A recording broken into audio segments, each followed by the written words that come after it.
हुकूमत ने कश्मीर से 370 को ख़त्म कर दिया है, लेकिन 341 को सरकार ख़त्म क्यों नहीं कर रही है? ये सवाल है, ये मुतालबा है ऑल इंडिया मुस्लिम यूनाइटेड मोर्चा का, और इसी को लेकर ऑल इंडिया मुस्लिम यूनाइटेड मोर्चा ने आज यहाँ प्रेस कॉन्फ्रेंस किया। आप बैनर देख सकते हैं, यहाँ लिखा हुआ धारा 370 वर्सेस 341।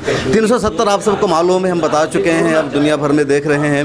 341 क्या है जिसके खिलाफ ऑल इंडिया यूनाइटेड मुस्लिम मोर्चा तहरीक चला रही है? आज यहाँ लक्ष्मी नगर मिनी ऑफिस से इन्होंने प्रेस कॉन्फ्रेंस की है। यहाँ पर मौजूद हैं नायब सदर कमाल अशरफ साहब। इनसे जानते हैं कि 341 धारा क्या है। आर्टिकल 341 शेड्यूल कास्ट रिजर्वेशन के लिए बनाया गया।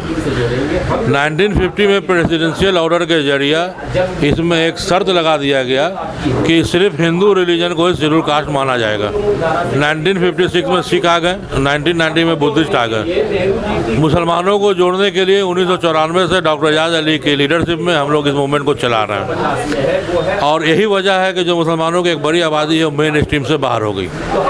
आज आर्टिकल 370 जो इन लोगों ने सुधार किया, वो कहा गया कि वो भी जो है मेन स्ट्रीम से बाहर थे, उनको हम जोड़ेंगे। तो वो भी आर्टिकल 370 1950 का ऑर्डर था, और आर्टिकल 341 भी 1950 का ऑर्डर है।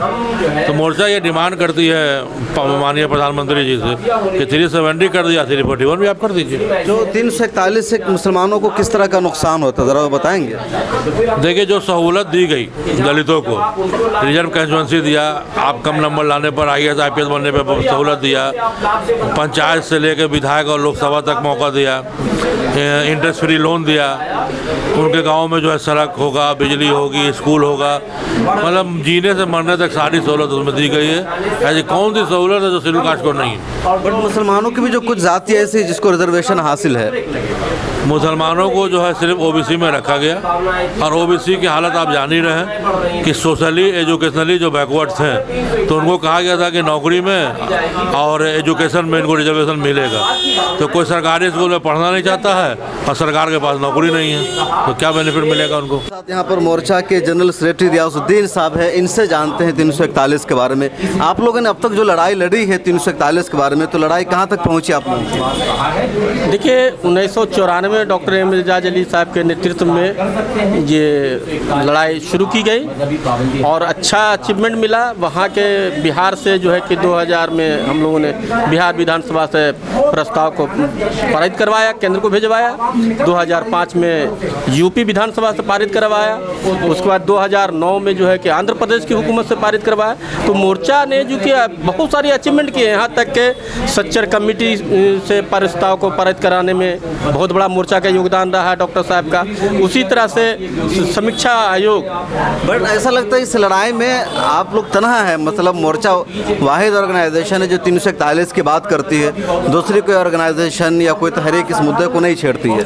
नहीं, मामला ये था कि अब तो तकरीबन जितनी भी समाजी व मिली तंजीमें हैं वो भी 341 पर बोलने लगे, क्योंकि वो मजबूर हो गए। मामला ये मास लीडर का था, मास मूवमेंट था। पहले लोग को जो है कि इनकार करते थे, लेकिन अब जब देखा कि मुसलमानों को लॉस हो रहा है, रिजर्व कंस्टिट्यूंसी में नहीं जा रहे हैं, इकोनॉमिकल कंडीशन खराब हो रहे हैं, तो अब जो है कि तमाम लोग बोलना शुरू कर दिए। तो ये ऑल इंडिया मुस्लिम यूनाइटेड मोर्चा का दफ्तर है, इन्होंने प्रेस कॉन्फ्रेंस की है और इन लोगों का मुतालबा है कि जिस तरह सरकार ने कश्मीर के अवाम को मेन स्ट्रीम में लाने के लिए 370 को ख़त्म कर दिया है, उसी तरह सरकार 341 को भी पूरे हिंदुस्तान से ख़त्म करके मुसलमानों को भी SC ST में शामिल करता है कि वो मेन स्ट्रीम में आ सके। या बहुत सारी सहूलियात जो उनको नहीं मिल पाती है रिजर्वेशन के नाम पर, खा वो एजुकेशन में रिजर्वेशन हो, समाज में रिजर्वेशन हो, इलेक्शन में रिजर्वेशन, वो सारी सहूलियात मुसलमानों को मिल सके। कैमरामैन मोहम्मद सरफराज के साथ शम्स तबरेज़ कासमी, मिल्लत टाइम्स।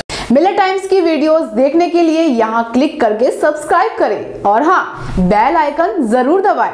अगर फेसबुक पर देख रहे हैं तो पेज लाइक करें।